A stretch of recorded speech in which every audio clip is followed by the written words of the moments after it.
जय हिंद। आज के क्लास में हम लोग 12वीं कक्षा के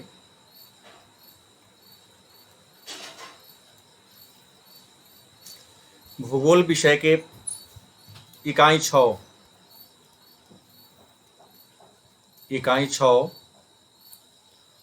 और पाठ संख्या 1 इकाई 6 पाठ संख्या 1 जिसका नाम है जनसंख्या वितरण घनत्व वृद्धि एवं संगठक। पाठ का नाम है जनसंख्या वितरण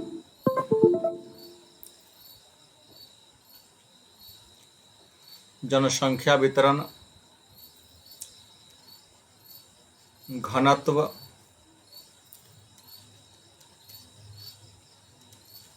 वृद्धि एवं संगठक।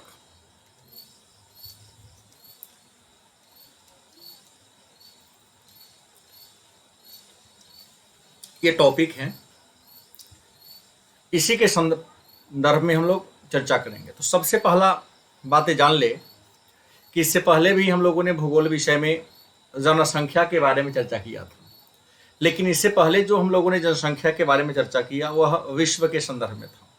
लेकिन आज जो भी हम चर्चा करेंगे जनसंख्या के बारे में, उसका संबंध भारत से होगा। मतलब भारत में जनसंख्या, जनसंख्या वितरण, जनसंख्या घनत्व, जनसंख्या वृद्धि और जनसंख्या के संघटक के बारे में क्या करेंगे, चर्चा करेंगे। तो सबसे पहला प्रश्न होगा कि जनसंख्या क्या है। जनसंख्या क्या है, जनसंख्या क्या है या जनसंख्या से आप क्या समझते हैं? तो बड़ी आसान सा उत्तर होगा, किसी निश्चित प्रदेश में निवास करने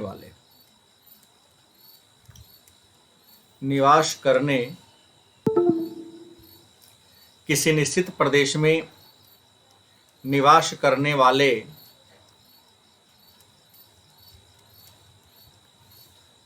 लोगों की कुल संख्या को जनसंख्या कहते हैं। किसी निश्चित प्रदेश में निवास करने वाले लोगों की कुल संख्या को जनसंख्या कहते हैं। और जनसंख्या के संदर्भ में एक महत्वपूर्ण बात मैं आपको बता दूं, विद्वानों का मानना है कि जनसंख्या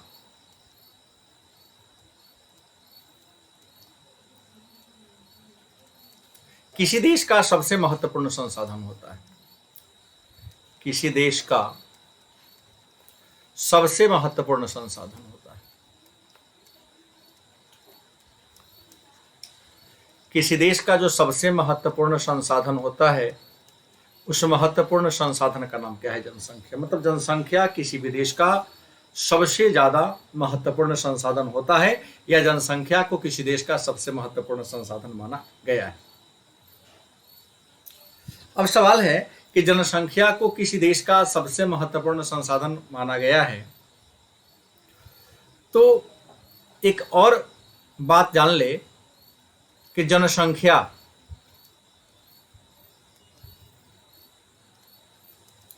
आर्थिक विकास में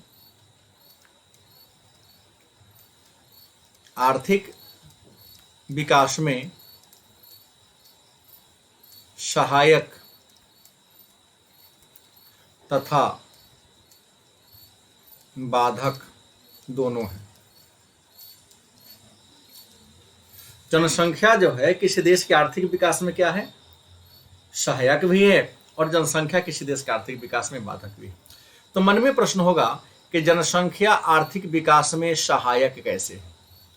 तो जनसंख्या आर्थिक विकास में सहायक है क्योंकि प्रकृति के द्वारा दिए गए संसाधनों का दोहन जनसंख्या ही करता है। अगर जनसंख्या नहीं होगी तो प्राकृतिक संसाधन का दोहन नहीं होगा, और प्राकृतिक संसाधन का दोहन नहीं होगा तो अर्थव्यवस्था का विकास नहीं होगा। लेकिन कुछ विद्वानों का मानना है कि जनसंख्या आर्थिक विकास में बाधक भी है।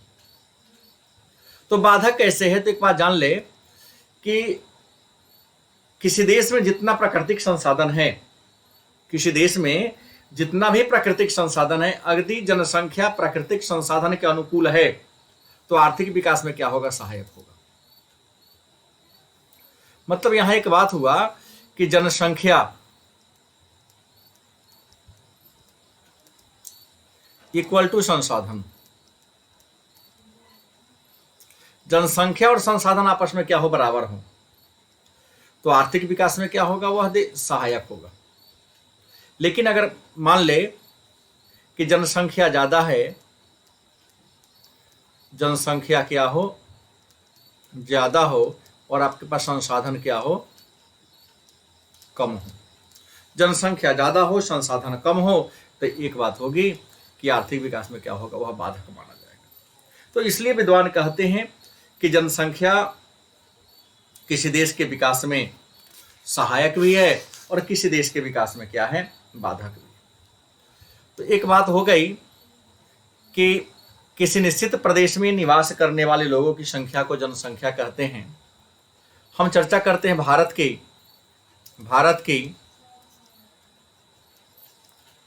में जनसंख्या के बारे में चर्चा कर ले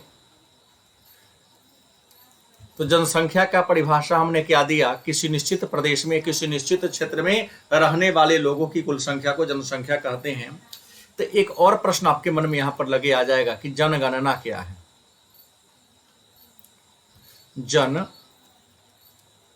क्या है?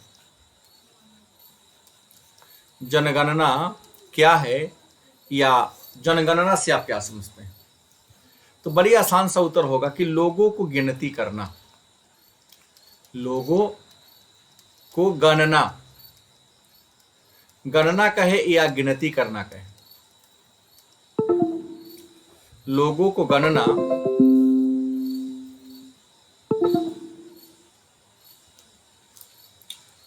या लोगों की क्या करना? गिनती करना। लोगों को गणना या लोगों की गिनती करना जनगणना कहलाता है। तो जनगणना के अगर इतिहास की बात कर ले, कि जनगणना के इतिहास की बात कर ले, तो भारत में पहली बार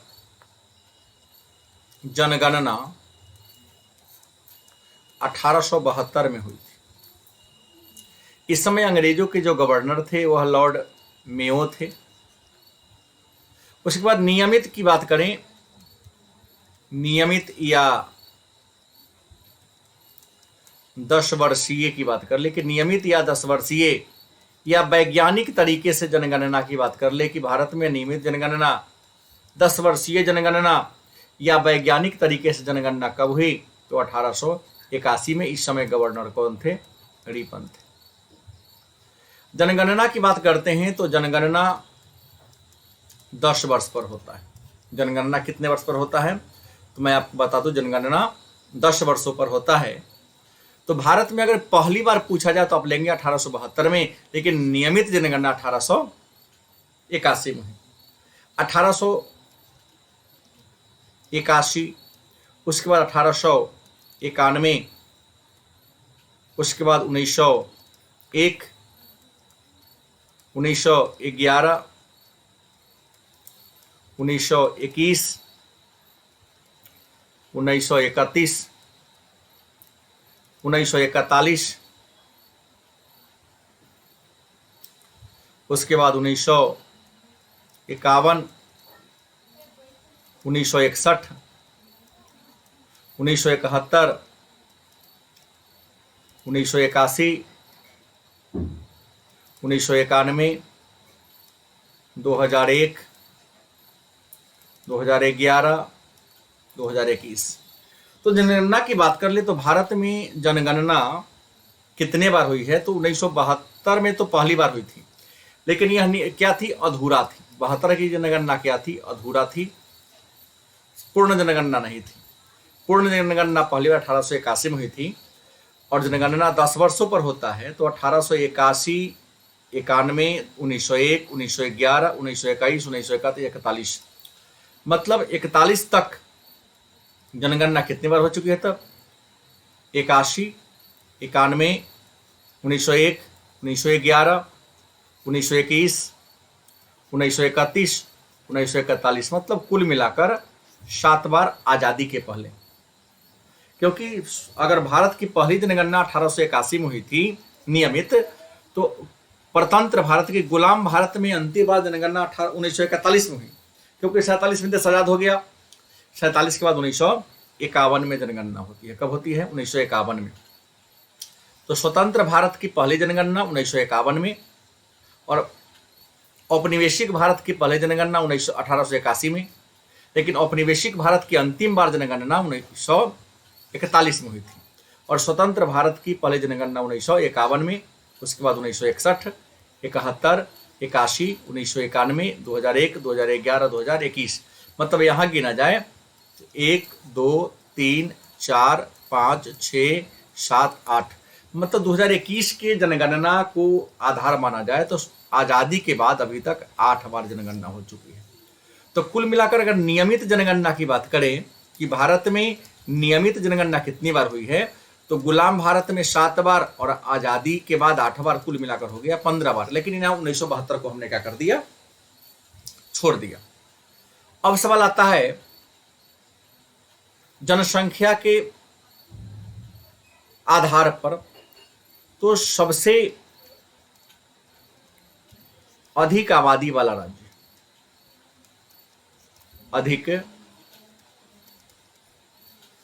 आबादी वाला राज्य की बात कर ले तो आपको बता दें कि भारत में राज्यों की संख्या कितनी है? 28 है और केंद्र शासित राज्यों की संख्या कितनी है? 8 है।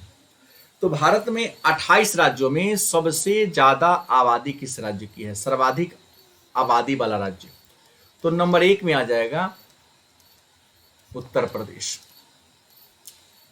सबसे अधिक आबादी किस राज्य का है? उत्तर प्रदेश का। नंबर 2 में आ जाएगा महाराष्ट्र का।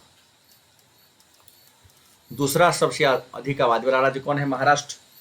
तीसरे नंबर पर आ जाता है अधिक में, वो आता है बिहार, और चौथे नंबर पर आ जाता है पश्चिम बंगाल।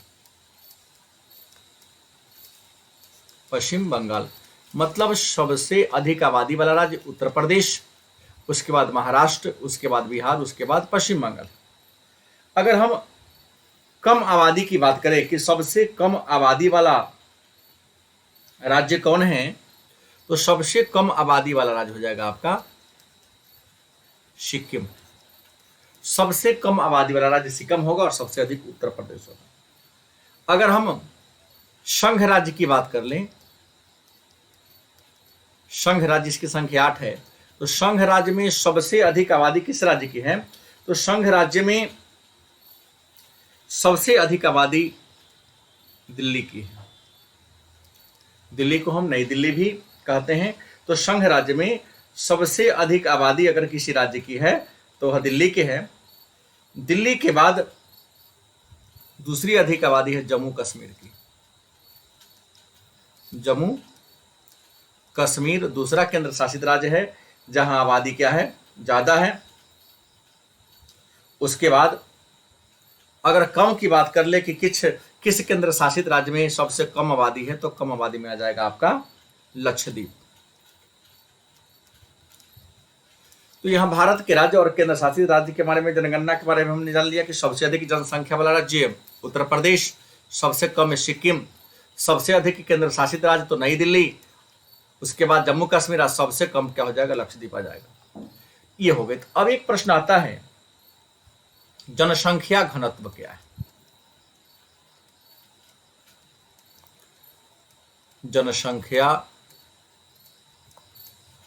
घनत्व क्या है? जनसंख्या घनत्व को हम जन घनत्व ही कहेंगे।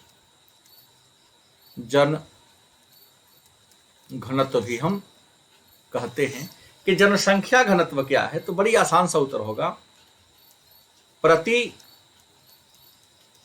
1 वर्ग किलोमीटर प्रति 1 वर्ग किलोमीटर क्षेत्र में निवास करने वाले लोगों की संख्या।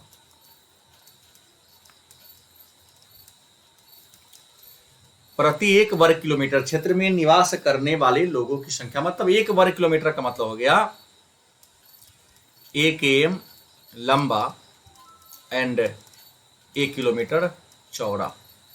मतलब 1 किलोमीटर लंबा और 1 किलोमीटर चौड़ा को हम कहते हैं प्रति वर्ग किलोमीटर। तो प्रति वर्ग किलोमीटर क्षेत्र में निवास करने वाले लोगों की संख्या को क्या कहेंगे? जनघनत्व कहते हैं। क्या कहते हैं? जनघनत्व के नाम से जानते हैं। अब मन में एक प्रश्न होगा कि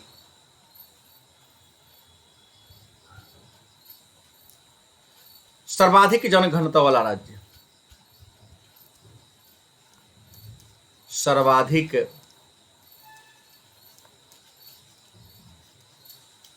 जनघनत्व वाला राज्य की बात कर ले कि सबसे अधिक जनघनत्व किस राज्य का है।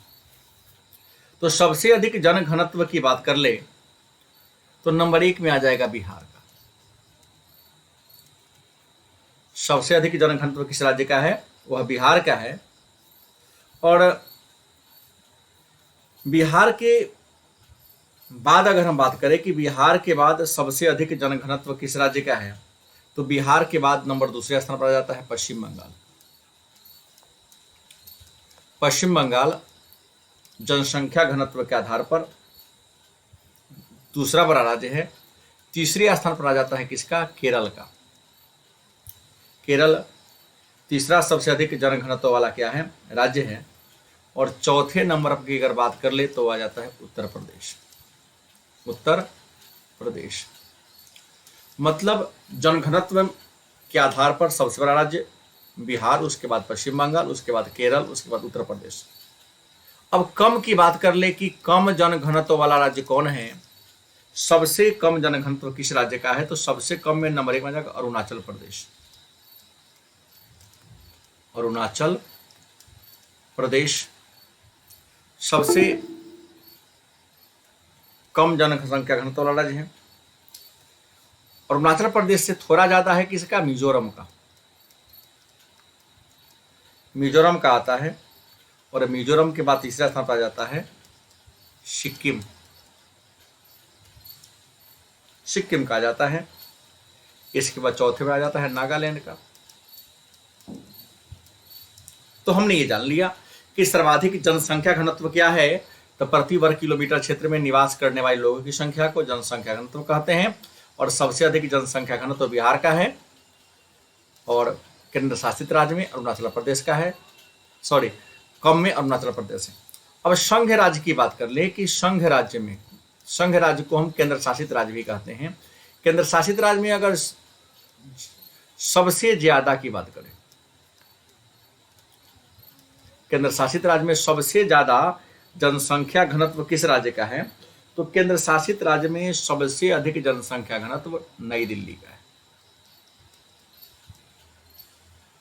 किसका है? नई दिल्ली का है। नई दिल्ली के बाद आता है चंडीगढ़। चंडीगढ़ का नाम आता है। तीसरा आ जाता है पुडुचेरी। पुडुचेरी जनसंख्या घनत्व में आगे है। और कम की बात करते हैं कि सबसे कम जनसंख्या घनत्व वाला केंद्र शासित राज्य कौन है, तो अंडमान और निकोबार।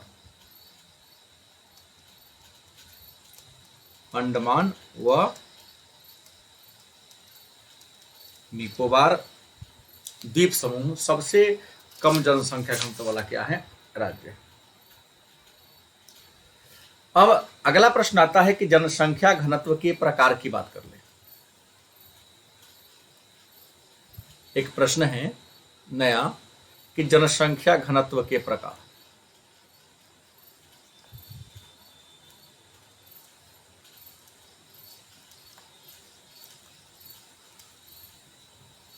जनसंख्या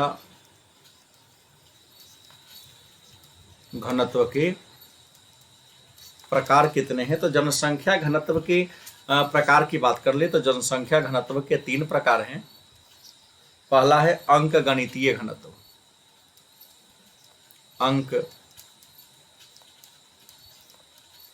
गणितीय घनत्व। दूसरा है कायिक घनत्व,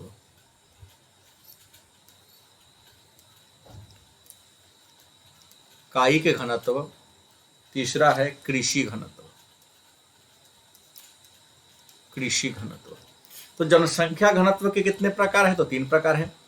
पहला अंक गणितीय घनत्व है। तो मन में एक प्रश्न होगा कि अंक गणितीय घनत्व क्या है? अंक गणितीय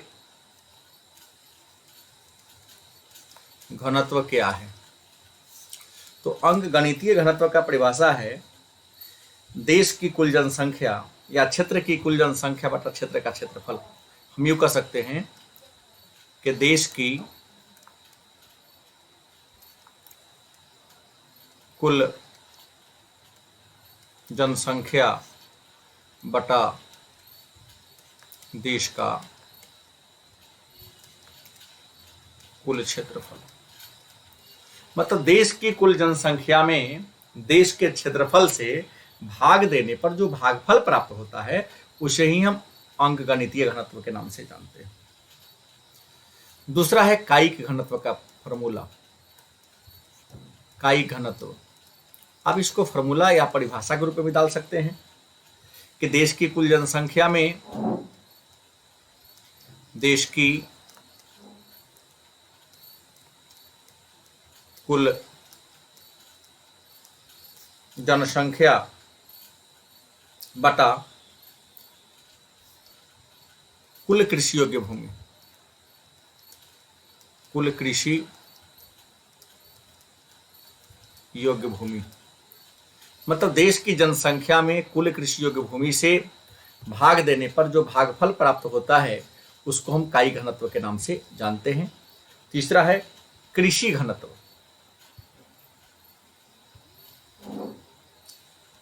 तीसरा क्या है? कृषि घनत्व क्या है या कृषि घनत्व से आप क्या समझते हैं?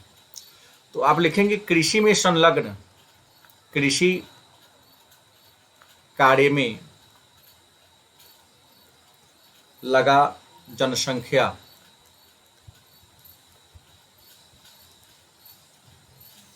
बटा कुल कृषि योग्य भूमि, कुल कृषि योग्य भूमि। कृषि कार्य में लगे जनसंख्या में कुल कृषि योग्य भूमि से भाग देने पर जो भागफल प्राप्त होता है उसी को हम कृषि घनत्व के नाम से जानते हैं।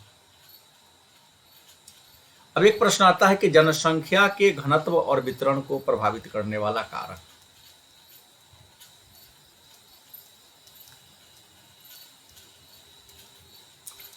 जनसंख्या के घनत्व व वितरण को प्रभावित करने वाला कारक। मतलब जनसंख्या के घनत्व और वितरण को प्रभावित करने वाला कारक कौन कौन है? तो आपको बता दें कि जनसंख्या के घनत्व और वितरण को प्रभावित करने वाला पहला कारक है ऊंचावच। मतलब भूमि की ऊंचाई और गहराई जनसंख्या घनत्व को प्रभावित करने वाला पहला कारक है। क्योंकि ज्यादा गहरी भूमि होगी वहां भी इंसान मानव के रहने के लायक जगह नहीं होगा, और भूमि यदि ऊंची होगी वहां भी मानव के रहने के लायक नहीं जगह होगा। तो समतल भूमि जनसंख्या या मैदानी भाग में जनसंख्या ज्यादा होती है।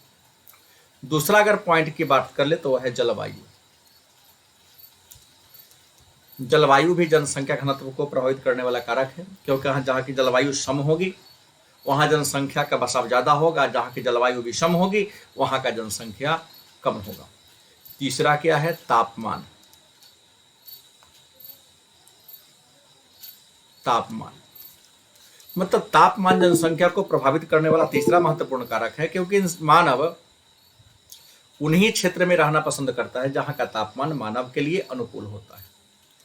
उसके बाद वर्षा की मात्रा, मतलब जनसंख्या घनत्व के कम होने या ज्यादा होने के लिए वर्षा की मात्रा भी जिम्मेदार है।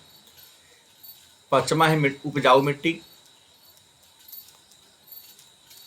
मतलब जिन क्षेत्रों की मिट्टी उपजाऊ होगी वहां जनसंख्या ज्यादा होगा, जिन क्षेत्र की मिट्टी उपजाऊ कम होगी जनसंख्या क्या होगी, कम होगी। उसके बाद आवागमन व संचार के साधन, मतलब जिन क्षेत्रों में आने जाने की सुविधा, संचार की सुविधा अधिक अच्छी होगी वहां लोगों का बसाव ज्यादा होगा, लेकिन जहां आवागमन की सुविधा कम होगी वहां जनसंख्या कम होगा। इसके अलावा खनिज और उद्योग का केंद्र, खनिज व उद्योग का केंद्र, जिन क्षेत्रों में खनिज संसाधन प्रचुर मात्रा में होंगे वहां जनसंख्या ज्यादा होगा, जिन क्षेत्रों में खनिजों का अभाव होगा वहां जनसंख्या क्या होगा, कम होगा। इसके अलावा सुरक्षा, मानव उन्हीं क्षेत्र में रहना पसंद करता है या रहता है जहां रहना उसके लिए क्या है, सुरक्षा की बात होती है। अब एक प्रश्न आता है कि जनसंख्या वृद्धि क्या है। जनसंख्या वृद्धि क्या है? तो एक निश्चित अवधि में, बड़ा आसान सा उत्तर होगा, एक निश्चित अवधि में, एक निश्चित अवधि में जनसंख्या में होने वाला, जनसंख्या में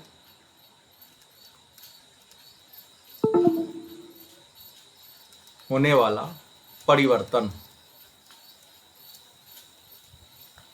एक निश्चित अवधि में जनसंख्या में होने वाले परिवर्तन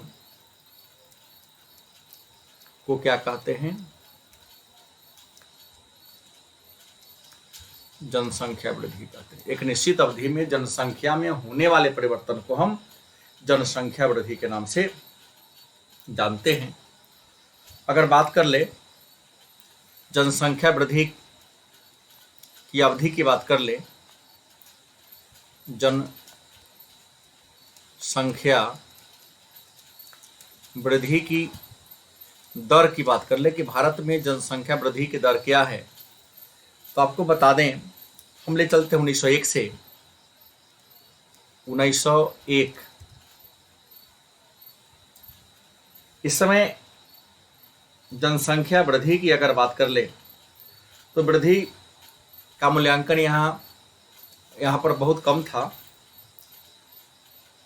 लेकिन 1901 के बाद 1911 में जनगणना हुई तो 10 वर्ष के अंतराल हो जाता है और 10 वर्ष में जनसंख्या में वृद्धि दर्ज की गई थी। आपको बता दें 5.7% 10 वर्ष में 5.75% दर्ज किया गया। पुनः 1911 के बाद आ जाता है 1921, यहाँ भी 10 साल का गैप होता है और इस 10 वर्ष में जनसंख्या में वृद्धि न होकर के माइनस में हो गया था। यहाँ पर -0.31% घट गया था। क्यों घट गया था 11 से 21 में? क्योंकि आपको पता है कि 1914 से 1918 तक प्रथम विश्व युद्ध चला था। प्रथम विश्व युद्ध चला था और प्रथम विश्व युद्ध के कारण बहुत सारे युवा जो सैनिक में बहाल हुए थे मर गए थे। इस कारण जनसंख्या बढ़ने की वजह क्या हो गया था, घट गया था। तो यहाँ पर एक प्रश्न आ जाता है, बन जाएगा आपको 1921 की जनगणना को महाविभाजक वर्ष कहते हैं। महाविभाजक वर्ष कहते हैं। पुनः 1921 के बाद 31 होगी। 31 मतलब 10 वर्ष का डिफरेंस यहाँ होता है और यहाँ पर जनसंख्या 11 प्लस में हुआ था। 11.60% बढ़ोतरी दर्ज की गई थी। पुनः 1941 की बात कर ले तो पुनः 41 में पुनः 10 वर्ष का डिफरेंस हो जाता है और यहाँ भी 10 वर्ष में भारत की आबादी में बढ़ोतरी दर्ज की गई थी 14.22%। पुनः 1951 की बात कर ले तो यहाँ पर 10 वर्ष में जनसंख्या वृद्धि हो गई थी 13.31%। इसके पीछे भी रीजन था कि यहाँ सेकेंड वर्ल्ड वार हुआ था। 1900 थोड़ी सी कमी यहाँ दर्ज की गई थी, ह्रास हुआ था मतलब 41 की तुलना में। तो यहाँ 1939 से 1945 तक सेकेंड वर्ल्ड वार चला था, इस कारण भी जनसंख्या यहाँ घटी थी। पुनः 1951 के बाद 1961 की बात करते हैं तो 1961 में पुनः यहाँ 10 वर्ष का गैप आता है और इस 10 वर्ष में जनसंख्या में वृद्धि हुई थी 21.51। बड़ी तीव्र गति से यहाँ जनसंख्या तो परिवर्तन देखने को मिला था, लंबा उछाल था यहाँ पर। उसके बाद 1971 की बात करते हैं, इस 10 वर्ष के अंतर में डिफरेंस कितना हो रहा है तो आप देख सकते हैं यहाँ पर डिफरेंस 21.51, ये तो हुआ था 24.80, 24.80% की यहाँ वृद्धि दर्ज की गई थी। उसके बाद 1981 की बात करते हैं तो पुनः यहाँ 10 वर्ष का गैप हुआ और 81 में 24.66% हुई यहाँ पर, मतलब यहाँ पर थोड़ा सा ह्रास हुआ था यहाँ भी। 1991 की बात करते यहाँ भी 10 वर्षों का गैप आता है और इस 10 वर्ष में आपको मैं बता दूं 23.85% की वृद्धि दर्ज की गई थी। 1991 के बाद आ जाता है 2001 की बात कर ले, 10 वर्ष का यहाँ गैप हुआ था। इस 10 वर्ष में जनसंख्या 21.54% वृद्धि दर्ज की गई थी। और 2001 से 2011 की बात कर लें, 2011 की बात करते यहाँ भी 10 वर्ष का गैप होता है और इस 10 वर्ष में जनसंख्या वृद्धि कितनी दर्ज की गई थी 17.64। तो ये भारत में जनसंख्या वृद्धि की दर की हम बात करते हैं। अब अगला प्रश्न ये आता है कि भारत के जनसंख्या के संघटक की बात करते हैं।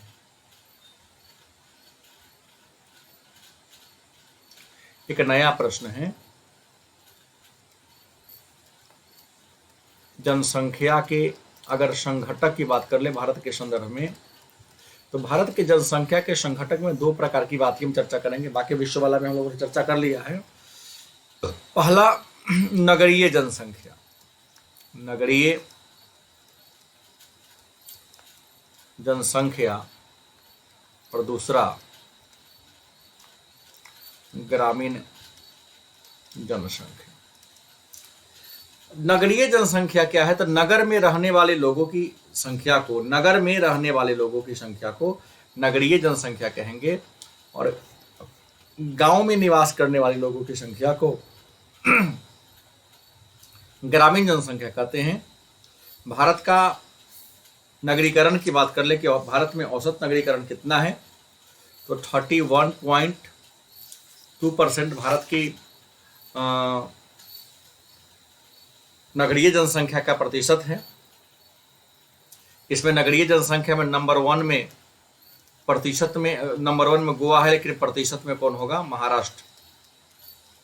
पूर्णतः नगरीकृत राज्य गोवा हो जाएगा, लेकिन सबसे अधिक जनसंख्या का प्रतिशत ये हो जाएगा महाराष्ट्र। लेकिन सबसे अधिक ग्रामीण है तो हिमाचल प्रदेश। हिमाचल प्रदेश ऐसा राज्य है जहां ग्रामीण जनसंख्या क्या है? बहुत ज्यादा है। यहाँ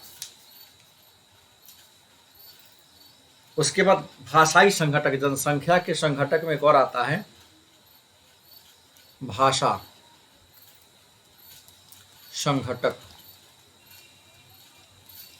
तो भाषा के आधार पर जनसंख्या का किया गया वर्गीकरण, भाषा के आधार पर जनसंख्या का किया गया वर्गीकरण भाषाई संघटक के नाम से कहलाता है। पर आपको बता दें कि भाषा के आधार पर जनसंख्या का किया गया बंटवारा या वर्गीकरण भाषाई संघटक कहलाता है। पर भारत में भाषा परिवार की बात करते हैं, भाषा परिवार की बात करते हैं तो भारत में 4 भाषा परिवार के लोग रहते हैं। पहला अगर बात करते हैं ऑस्ट्रिक, इसको निषाद भी कहते हैं, ऑस्ट्रिक को निषाद भी कहते हैं। और भारत में 1.38% इस भाषा परिवार के लोग हैं। दूसरे नंबर बात करते हैं द्रविड़, और भारत में द्रविड़ की आबादी द्रविड़ भाषा परिवार के 20% लोग रहते हैं। तीसरी की बात करते हैं तो चीनी तिब्बती,